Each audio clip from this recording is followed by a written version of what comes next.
உலகின் மிக முக்கியமான கடல் வர்த்தக பாதைகளில் ஒன்றான ஹோர்முஸ் நீரிணை தொடர்பாக ஈரானுக்கும் அமெரிக்காவுக்கும் இடையே கடுமையான முரண்பட்ட தகவல்கள் வெளியாகி வருகின்றன. ஹோர்முஸ் நீரிணை ஈரானின் முழுமையான கட்டுப்பாட்டிலும் நிர்வாகத்திலும் இருப்பதாக ஈரான் தரப்பு வலியுறுத்தி வரும் நிலையில் அமெரிக்கா அந்த பாதை திறந்திருப்பதாகவும் அமெரிக்க கடற்படை அங்கு நடுநிலை மற்றும் பிற கப்பல்களின் போக்குவரத்துக்கு பாதுகாப்பு வழங்கி வருவதாகவும் தெரிவித்து வருகிறது. இந்த முரண்பாடு வெறும் அரசியல் அறிக்கைகளின் மோதலாக மட்டுமல்லாமல் உலகளாவிய எண்ணெய் சந்தை, கப்பல் போக்குவரத்து, காப்பீட்டு செலவுகள் மற்றும் எரிபொருள் விலைகளிலும் பாரியளவிலான தாக்கத்தை ஏற்படுத்தி வருகிறது. ஆகஸ்ட் 14 நிலவரப்படி நீரிணை வழியாக கப்பல்கள் முற்றிலும் பூஜ்ஜியமாகிவிடவில்லை என்றாலும் வழக்கமான அளவுடன் ஒப்பிடும்போது போக்குவரத்து மிகவும் குறைந்துள்ளது. ஆகஸ்ட் மாதத்தில் சராசரியாக நாளொன்றுக்கு சுமார் 12 சரக்கு கப்பல்கள் சென்ற நிலையில் ஆகஸ்ட் 13 அன்று 5 கப்பல்கள் மாத்திரமே கடந்து சென்றன. அடுத்த நாள் 9 கப்பல்கள் சென்றதாகவும் குறிப்பிடப்பட்டுள்ளது. ஹார்முஸ் நீரிணை தொடர்பாக ஈரான் தொடர்ந்து கடுமையான நிலைப்பாட்டை வெளிப்படுத்தி வருகின்றது. ஈரான் ராணுவ தரப்பு வெளியிட்ட சமீபத்திய அறிக்கையில் அமெரிக்கா மற்றும் அதன் அதிகாரிகள் நீரிணை வழியாக கப்பல்கள் வழக்கம் போல் செல்கின்றன என கூறுவது உண்மைக்கு புறம்பானது என குறிப்பிடப்பட்டுள்ளது. ஈரானின் மத்திய ராணுவ கட்டளையக பேச்சாளர் இப்ராஹிம் சோல்பஹாரி ஹோர்முஸ் நீரிணை முழுமையாக ஈரானின் கட்டுப்பாடு மற்றும் நிர்வாகத்தின் கீழ் இருப்பதாக தெரிவித்திருக்கிறார். ஈரானிய ஆயுதப்படைகளின் அனுமதி மற்றும் கண்காணிப்பு இல்லாமல் எந்தவொரு வர்த்தக கப்பலும் அல்லது எண்ணெய் டேங்கரும் பாதுகாப்பாக அந்த பாதையில் செல்ல முடியாது என அவர் கூறியிருந்தார். இதனால் மூடப்பட்டது என்ற ஈரானின் விளக்கம் சட்ட ரீதியாகவும் நடைமுறை ரீதியாகவும் விவாதத்திற்குரியதாக இருந்தாலும் கப்பல் நிறுவனங்கள் அந்த பாதையை பயன்படுத்துவதில் பெரும் தயக்கத்தை எதிர்கொள்கின்றது என குறிப்பிடப்பட்டுள்ளது. ஈரான் முன்வைக்கும் மற்றொரு முக்கிய அம்சம் என்னவென்றால், ஹோர்முஸ் வழியாக செல்லும் கப்பல்களுக்கு ஒரு குறிப்பிடப்பட்ட வழித்தடத்தை தேர்வு செய்து தங்களது அனுமதி மற்றும் கண்காணிப்பின் கீழ் மட்டுமே செல்ல அனுமதிப்பதாகும். இதன் மூலம் நீரிணை முழுமையாக புவியியல் ரீதியாக மூடப்படவில்லை என்றாலும் கப்பல் போக்குவரத்துக்கு ஈரான் கடுமையான கட்டுப்பாடுகளை விதிக்கின்றது என்ற நிலை உருவாகியிருக்கிறது. மறுபுறம் அமெரிக்கா ஹோர்முஸ் நீரிணை திறந்திருப்பதாக தொடர்ந்து வலியுறுத்துகிறது. அமெரிக்க அதிபர் டொனால்ட் ட்ரம்ப் சமீபத்தில் அமெரிக்காவிடம் ஹோர்முஸ் நீரிணையின் முழுமையான கட்டுப்பாடு இருப்பதாக கூறியதுடன் அமெரிக்க கடற்படை அந்த பகுதியில் கப்பல் போக்குவரத்துக்கு பாதுகாப்பு வழங்கி வருவதாகவும் தெரிவித்திருக்கிறார். அமெரிக்காவினுடைய நிலைப்பாடு என்னவென்றால், ஈரான் கட்டுப்படுத்தும் அல்லது தடை செய்யும் கப்பல்களுக்கு எதிராக அமெரிக்கா நடவடிக்கை எடுக்க முடியும். அதேவேளை ஈரானுடன் தொடர்பில்லாத வர்த்தக கப்பல்கள் பாதுகாப்பாக செல்லும் வகையில் கடற்படை பாதுகாப்பு வழங்கப்படும் என்பதாகும். ஆனால் நடைமுறையில் நிலைமை மிகவும் சிக்கலானதாக உள்ளது. ஒரு கடல் பாதை திறந்துள்ளது என்று அரசாங்கம் கூறுவது மட்டும் போதுமானதல்ல. அந்த பாதையில் கப்பல் உரிமையாளர்கள் தங்கள் கப்பல்களை அனுப்ப தயாராக இருக்க வேண்டும். பாதுகாப்பு அச்சுறுத்தல், காப்பீட்டு கட்டணம், தாக்குதல் அபாயம், கப்பல் குழுவினரின் பாதுகாப்பு மற்றும் சரக்கு இழப்பு போன்ற காரணிகள் கப்பல் நிறுவனங்களினுடைய முடிவுகளை தீர்மானிக்கின்றன. இதன் காரணத்தினால் அமெரிக்கா நீரிணையை திறந்துள்ளது என்று கூறினாலும் குறைந்த எண்ணிக்கையிலான கப்பல்கள் மாத்திரமே அதை தொடர்ந்து பயன்படுத்துவது அந்த கூற்றின் நடைமுறை தாக்கத்தை கேள்விக்குறியாக்கியிருக்கிறது. அத்துடன் போருக்கு முன்பு நாளொன்றுக்கு 130க்கு மேற்பட்ட கப்பல்கள் சென்ற நிலையில் சமீபத்திய ஒரு நாளில் 14 கப்பல்கள் மாத்திரமே கடந்து சென்றதாக குறிப்பிடப்பட்டுள்ளது. இங்கேதான் முக்கியமான கேள்வி எழுகிறது. ஹார்முஸ் நீரிணை உண்மையில் முழுமையாக மூடப்பட்டுள்ளதா? இதற்கான பதில் முழுமையாக என்ற சொல்லை எவ்வாறு வரையறுக்கின்றோம் என்பதில் உள்ளது. புவியியல் ரீதியாக பார்ப்போமாக இருந்தால் நீரிணையில் சில கப்பல்கள் இன்னும் செல்கின்றன.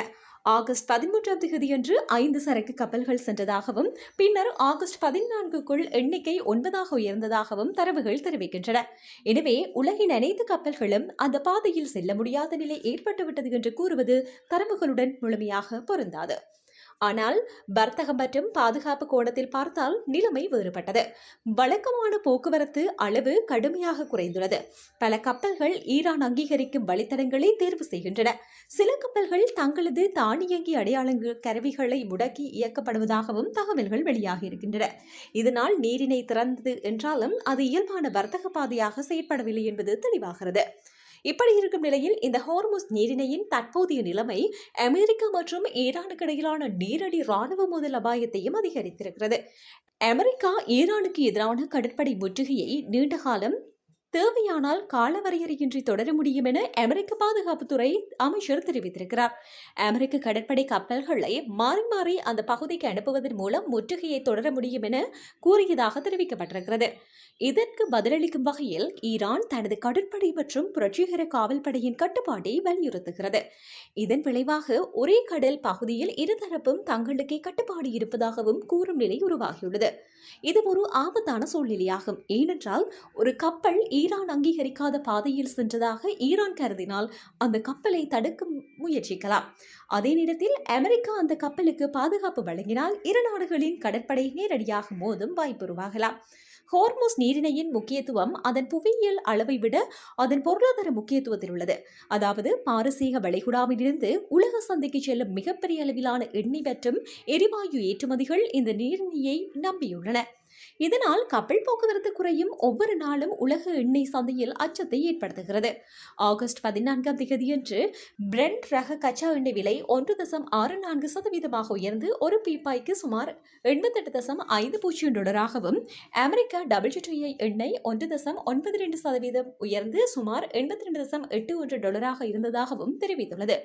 எண்ணெய் விலை உயர்வு தொடர்ந்து நீடித்தால் அதன் தாக்கம் எரிபொருள் விலைகளில் மட்டுமல்ல, விமான போக்குவரத்து, சரக்கு கப்பல் போக்குவரத்து, மின்சார உற்பத்தி மற்றும் உணவுப் பொருட்களின் விலைகளிலும் பிரதிபலிக்கக்கூடும். ஆகவே ஹோர்முஸ் நீரிணையை மீண்டும் இயல்பு நிலைமைக்கு கொண்டுவர அமெரிக்கா, ஈரான் மற்றும் ஓமன் இடையே பேச்சுவார்த்தைகள் நடைபெற்று வருகின்றன. ஓமன் இந்த விவகாரத்தில் இடைத்தரகராக செயற்பட்டு வருகிறது. நீரிணை வழியாக கப்பல்கள் செல்லும் புதிய நடைமுறை குறித்து உடன்பாடு ஏற்படும் வாய்ப்பிருந்தாலும் இறுதி ஒப்பந்தம் இன்னும் உறுதி செய்யப்படவில்லை. ஈரான் நீரிணையை மீண்டும் திறப்பதற்கு பல நிபந்தனைகளை முன்வைத்திருக்கிறது. அதாவது அமெரிக்காவினுடைய ராணுவ நடவடிக்கைகளை நிறுத்துதல், பொருளாதார தடைகளை நீக்குதல், போரால் ஏற்பட்ட சேதங்களுக்கு இழப்பீடு வழங்குதல் மற்றும் அமெரிக்க கடற்படை முற்றுகையை நீக்குதல் போன்ற கோரிக்கைகள் அவற்றில் அடங்குகின்றன. இதனால் இந்த ஹோர்முஸ் பிரச்சனை வெறும் கடல் போக்குவரத்து பிரச்சனையாக இல்லை. இது அமெரிக்கா ஈரான் போர், பொருளாதார தடைகள், பிராந்திய பாதுகாப்பு மற்றும் சர்வதேச எரிசக்தி அரசியலுடன் நேரடியாக இணைந்திருக்கிறது. தற்போதைய இந்த சூழ்நிலையை பார்க்கும்போது ஹோர்முஸ் முழுமையாக மூடப்பட்டுள்ளது அல்லது ஹோர்முஸ் முழுமையாக திறந்துள்ளது என்று ஒரே வரியில் வரையறுப்பது உண்மையான நிலைமையை முழுமையாக பிரதிபலிக்காது. நீரிணை வழியாக சில கப்பல்கள் இன்னும் செல்கின்றன. அதனால் அவற்றின் எண்ணிக்கை வழக்கமான அளவை விட மிகவும் குறைவு. ஈரான் அனுமதி மற்றும் கண்காணிப்பை வலியுறுத்துகிறது. அமெரிக்கா தனது கடற்படை சக்தியின் மூலம் கப்பல் போக்குவரத்தை பாதுகாக்கும் உரிமையை முன்வைக்கிறது. இதன் நடுவில் கப்பல் நிறுவனங்கள் பாதுகாப்பு மற்றும் பொருளாதார அபாயங்களை மதிப்பிட்டு பயணங்களை தீர்மானிக்கின்றன. மேலும் பயனர் குறிப்பிட்டுள்ள ட்ரியர் அட்மிரல் அலி அஸ்மாய் என்ற பெயரில் சமீபத்திய நம்பகமான செய்தி ஆதாரங்களில் உறுதியான தகவலை இந்த செய்தி சரிபார்ப்பில் காண முடியவில்லை. அதற்கு பதிலாக தற்போதைய அறிக்கையில் ஈரானின் மத்திய ராணுவ கட்டளை பேச்சாளர் இப்ராஹிம் சோல்பஹாரி மற்றும் IRGC கடற்படை தொடர்பான அதிகாரிகளின் அறிக்கைகளே முக்கியமாக மேற்கோள் காட்டப்பட்டுள்ளன. எனவே செய்தியை வெளியிடும் போது அந்த பெயரை உறுதிப்படுத்தப்படாத தகவலாக குறிப்பிடுவது அல்லது அதிகாரப்பூர்வ ஆதாரம் கிடைக்கும் வரை பெயரை தவிர்ப்பது பாதுகாப்பானது. ஆக மொத்தத்தில் பார்த்தால் ஹோர்முஸ் நீரிணை தற்போது சட்ட ரீதியாகவும் ராணுவ ரீதியாகவும் கடுமையான சர்ச்சைக்குரிய பகுதியாக மாறியிருக்கிறது. அமெரிக்கா கப்பல் செல்லும் பாதை திறந்திருக்கும் என கூறுகிறது. ஈரான் அனுமதியின்றி பாதுகாப்பான போக்குவரத்துக்கு சாத்தியமில்லை என்கிறது. கப்பல் போக்குவரத்து தரவுகள் இருதரப்பினரின் கூற்றுக்களுக்கும் இடையில் உள்ள உண்மையை வெளிப்படுத்துகின்றன. நீரிணை முற்றிலும் வெறிச்சோடவில்லை, ஆனால் அது இயல்பான முறையில் திறந்தும் இல்லை. இந்த நிலை நீடிக்கும் வரை உலக எண்ணெய் சந்தையில் பதற்றம் தொடரும். அமெரிக்கா மற்றும் ஈரானுக்கு இடையிலான பேச்சுவார்த்தையில் முன்னேற்றம் ஏற்பட்டு கப்பல் போக்குவரத்துக்கான பாதுகாப்பான மற்றும் இருதரப்பு ஏற்றுக்கொள்ளும் நடைமுறை உருவாகின்றதா என்பதே அடுத்து முக்கியமான கேள்வியாக இருக்கிறது. அதுவரை ஹோர்முஸ் நீரிணை உலகின் மிக முக்கியமான மற்றும் ஆபத்தான கடல்களில் ஒன்றாகவே தொடரும்.